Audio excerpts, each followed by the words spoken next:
इस वीडियो में हम जानेंगे कि कैसे औरंगजेब ने अपनी क्रूरता की सारी हदें पार कर दी, किस तरह छत्रपति संभाजी महाराज पर अमानवीय अत्याचार किए गए, उनकी जुबान और आंखें बेरहमी से निकाल दी गईं।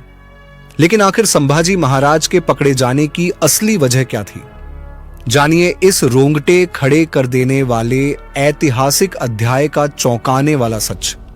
औरंगजेब की नजर अपने सबसे बड़े प्रतिद्वंद्वी छत्रपति शिवाजी महाराज के पुत्र छत्रपति संभाजी पर था। वह किसी भी कीमत पर उन्हें पकड़कर भीषण यातनाएं देना चाहता था। इसके लिए औरंगजेब बीजापुर पहुंचा और अपने दरबार में रणनीति बनाई। उसने धन और कूटनीति का इस्तेमाल करके छोटे मराठा राज्यों को अपनी ओर मिला लिया। अब लड़ाई केवल बहादुरी से नहीं बल्कि सोची समझी चालों से जीती जानी थी। इसका असर यह हुआ कि मराठा शक्ति बिखरने लगी और अनिश्चितता का माहौल बन गया। इसके बाद औरंगजेब ने छत्रपति संभाजी महाराज को पकड़ने की साजिश रचनी शुरू की। उसने चेतावनी दी कि छत्रपति संभाजी महाराज, जो रायगढ़, राजगढ़ और पन्हाला जैसे किलों के बीच लगातार स्थान बदलते रहते थे, उन्हें केवल मैदानी इलाकों में घेर कर पकड़ा जा सकता है।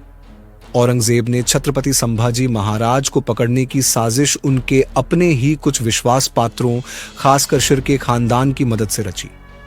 औरंगजेब ने यह समझा कि छत्रपति संभाजी महाराज और उनके सहयोगी कालश के बीच का गहरा रिश्ता उनकी सबसे बड़ी कमजोरी हो सकता है।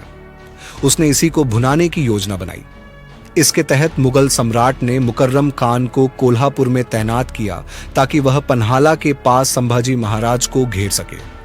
साथ ही मुगलों का बेस अहमदनगर स्थानांतरित करने की योजना बनाई गई, जिससे हमलों को और प्रभावी बनाया जा सके। दूसरी ओर छत्रपति संभाजी महाराज अपनी पत्नी येसुबाई, राम राजा और अन्य प्रमुख सलाहकारों के साथ हालात पर गंभीर चर्चा कर रहे थे। इस बीच मुगलों ने कई महत्वपूर्ण ठिकानों पर कब्जा कर लिया था और उनकी सेनाएं रायगढ़ की पहाड़ियों तक आ पहुंची थीं। उधर छत्रपति संभाजी महाराज अपनी रणनीति तैयार कर रहे थे। उन्होंने कालशाजी को पुर्तगालियों और अंग्रेजों से सहायता मांगने के लिए भेजा, लेकिन वहां से कोई मदद नहीं मिली। इस कठिन परिस्थिति में छत्रपति संभाजी महाराज ने फैसला किया कि वे केवल 100 घुड़सवारों के साथ पन्हाला जाएंगे। उन्हें एहसास था कि बड़ी सेना के साथ यात्रा करने से मुगलों का ध्यान आकर्षित होगा, जिससे उनकी योजना विफल हो सकती थी। बिना यह जाने कि मुकर्रम खान पहले ही कोल्हापुर पहुंच चुका है, छत्रपति संभाजी महाराज पन्हाला की ओर रवाना हुए। इस बीच मुकर्रम खान ने अपने जासूस रायगढ़, पन्हाला और आसपास के क्षेत्रों में फैला दिए थे ताकि संभाजी महाराज अगर गंजी या वेल्लौर की ओर बढ़ें तो उन्हें वहीं घेर लिया जाए। संभाजी महाराज की पन्हाला तक की यात्रा बिना किसी बाधा के पूरी हुई, जहां उन्होंने कालश को बचाया। इसके बाद उन्होंने सोलजाई देवी के मंदिर जाने की योजना बनाई, लेकिन हालात लगातार उनके खिलाफ होते जा रहे थे। कोंकण के सामंत अब मुगलों के अधीन हो चुके थे और पुर्तगाली इस संघर्ष को और भी कठिन बना रहे थे। घटते संसाधन और बढ़ते खर्च छत्रपति संभाजी महाराज के सामने सबसे बड़ी चुनौती थे। विशालगढ़ से नीचे उतरते हुए उन्होंने संगमेश्वर में अपनी सेना को पुनर्गठित करने की योजना बनाई। घने जंगलों और दुर्गम पहाड़ियों को पार करते हुए वे कोंकण पहुंचे, जहां उनकी घुड़सवार सेना घाटी में इंतजार कर रही थी। दूसरी ओर मुकर्रम खान ने कोल्हापुर के पास हजारों घुड़सवारों के साथ अपना डेरा जमा लिया था। मुकर्रम खान ने अपने जासूसों को तुरंत सारी गतिविधियों की रिपोर्ट देने का आदेश दिया। उसने 2000 तेज तर्रार घुड़सवारों का चयन किया जो पहाड़ी युद्ध में निपुण थे। इस बीच कोल्हापुर और पन्हाला के पास मराठा जासूस लगातार मुगल शिविरों पर नजर बनाए हुए थे।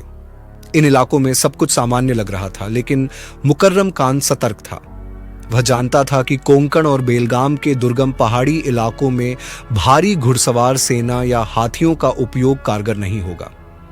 इसी दौरान छत्रपति संभाजी महाराज देवरू पहुंच चुके थे। तभी मुकर्रम खान को खबर मिली कि पन्हाला से देवरू की ओर एक छोटी मराठा टुकड़ी जाते हुए देखी गई है। उसने तुरंत अपने जासूसों को इसकी पुष्टि करने का आदेश दिया। दूसरी ओर मुकर्रम खान अपनी 2000 घुड़सवारों की टुकड़ी के साथ संगमेश्वर के जंगलों में छत्रपति संभाजी महाराज को फंसाने के लिए आगे बढ़ रहा था। देवी के दर्शन के बाद छत्रपति संभाजी महाराज संगमेश्वर के लिए वापस रवाना हुए। जब वे मराठा शिविर के पास पहुंचे तो गार्ड ने सूचना दी कि पन्हाला की दिशा से मुगल सैनिकों को आते देखा गया है। इस खतरे को भांपते हुए सरनोबत घोरपड़े ने छत्रपति संभाजी महाराज से अनुरोध किया कि वे 200 सैनिकों के साथ एक संकरी पहाड़ी पगडंडी से निकल जाएं। लेकिन तभी एक नई समस्या सामने आई। संभाजी महाराज को पता चला कि कालश पास की पहाड़ी पर अब भी अनुष्ठान में लीन थे। चेतावनी के बावजूद छत्रपति संभाजी महाराज कालश को लाने के लिए वापस लौटे। उधर कालश ने देखा कि वह पहले ही मुगल घुड़सवारों से घिर चुके हैं। अपनी तलवार निकालकर वे भागने की कोशिश करने लगे, लेकिन तभी एक तीर आकर छत्रपति संभाजी महाराज के कंधे में लगा और वे जमीन पर गिर पड़े। इसी बीच मुकर्रम खान की सेना ने मराठा शिविर पर हमला कर दिया। मुगलों ने सैनिकों का निर्दयतापूर्वक संहार किया। इस भयानक युद्ध में सरनोबत घोरपड़े वीर गति को प्राप्त हुए। जब छत्रपति संभाजी महाराज संगमेश्वर पहुंचे तो उन्होंने देखा कि पूरा कस्बा दुश्मन की सेना से घिर चुका है। हालात की गंभीरता को देखते हुए उन्होंने सरदेसाई के घर में शरण ली और अंतिम लड़ाई की तैयारी करने लगे। तभी बाहर से कालश की चीखें सुनाई दी। छत्रपति संभाजी महाराज बिना कुछ सोचे सरदेसाई के घर से बाहर निकले, लेकिन तुरंत ही मुगल सैनिकों से घिर गए। मुकर्रम खान के सैनिक हर घर की तलाशी ले रहे थे, लोगों को बाहर खींचकर जंजीरों में जकड़ रहे थे। जब मुकर्रम खान की नजर छत्रपति संभाजी महाराज पर पड़ी तो उसने औरंगजेब द्वारा भेजे गए चित्र से उनकी पहचान की। घायल और जंजीरों में जकड़े हुए कालश को भी मुकर्रम खान के सामने लाया गया। उसने तुरंत पहचान लिया कि कालश छत्रपति संभाजी महाराज के सबसे करीबी साथी हैं। फिर मुगलों ने संभाजी महाराज और कालश समेत सभी कैदियों को भारी जंजीरों से जकड़ दिया। उनके मुंह बंद कर दिए गए और उन्हें जबरन घोड़ों पर लादा गया। इसके बाद मुकर्रम खान उन्हें घने जंगलों से ले गया ताकि मराठा सेना को कोई चेतावनी न मिल सके। दूसरी ओर औरंगजेब छत्रपति संभाजी महाराज के आगमन की तैयारी कर रहा था। जब कैदियों को किले में लाया गया तो उनकी गरिमा को तार तार कर दिया गया। छत्रपति संभाजी महाराज और कालश को मस्खरे जैसे कपड़े पहनाए गए। उनके सिर पर घुंघरू लगी टोपी और गले में गाय की घंटियां बांध दी गईं। उनकी हथेलियों को लकड़ी के तख्तों से बांध दिया गया, जिसे उनके कंधों पर रखा गया था। इसके बाद कैदियों को ऊंटों पर बिठाकर गलियों में परेड कराई गई। उनके चारों ओर मुगल सैनिक और भीड़ चीख पुकार कर रही थी, अपमानजनक बातें कह रही थी।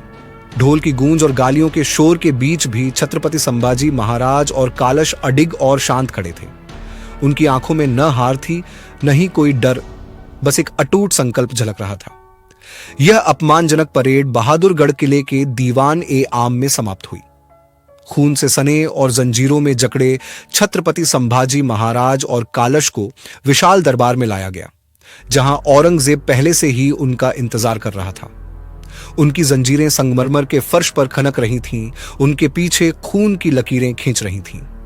यह दृश्य मराठा इतिहास के सबसे काले अध्यायों में से एक बनने जा रहा था, जहां अपमान की हर सीमा लांघी जाने वाली थी।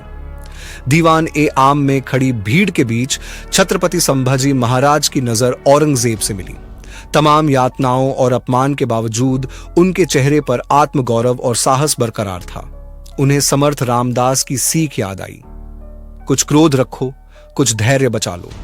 दूसरी ओर औरंगजेब अपनी जीत पर गर्व महसूस कर रहा था। वह घुटनों के बल बैठकर अल्लाह का शुक्र अदा करने लगा। लेकिन तभी कालश ने मौके का फायदा उठाकर एक तीखी कविता सुनाई। राजन, आप हो रक्त के देवता, आपको देख बादशाह ने अपना तख्त छोड़ दिया, घुटनों पर झुक गया, इसे उसका सम्मान मानो। इस काव्यात्मक विरोध को सुनते ही औरंगजेब आग बुला हो गया। उसने तुरंत कैदियों को वहां से हटाने का आदेश दिया। छत्रपति संभाजी महाराज को अंधेरी कालकोठरी में डाल दिया गया।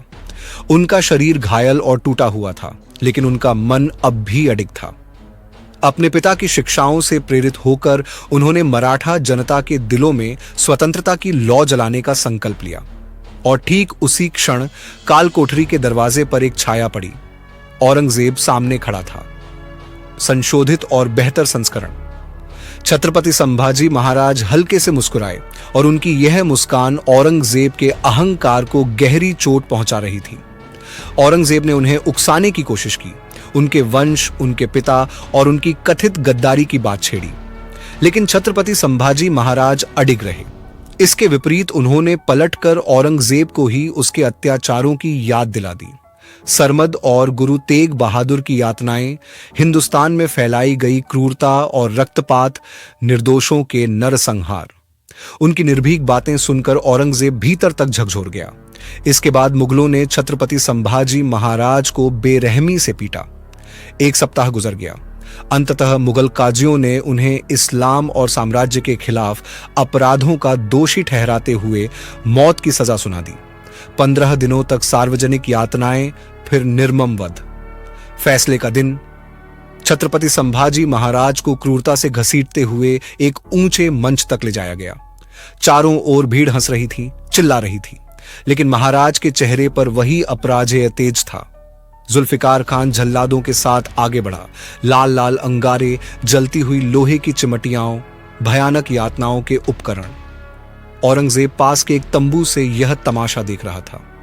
मुगल सैनिकों ने छत्रपति संभाजी महाराज का जबरन मुंह खोला।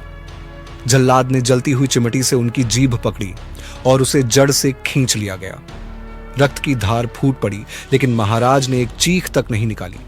इसके बाद औरंगजेब ने दूसरा आदेश दिया, इनकी आंखें निकाल दो।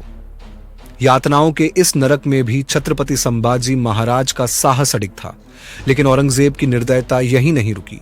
कोरेगांव में उनके अंग एक एक कर काट दिए गए। पर यह अंत नहीं था। रायगढ़ में जब महारानी येसुबाई को इस नृशंस हत्या की खबर मिली तो उनका दुख क्रोध में बदल गया। उन्होंने प्रतिज्ञा ली कि यह बलिदान व्यर्थ नहीं जाएगा, और सचमुच पूरा दक्कन जल उठा। किसान, कारीगर, आदिवासी, यहां तक कि जो पहले मुगलों से मिल चुके थे, अब प्रतिशोध की आग में तप रहे थे।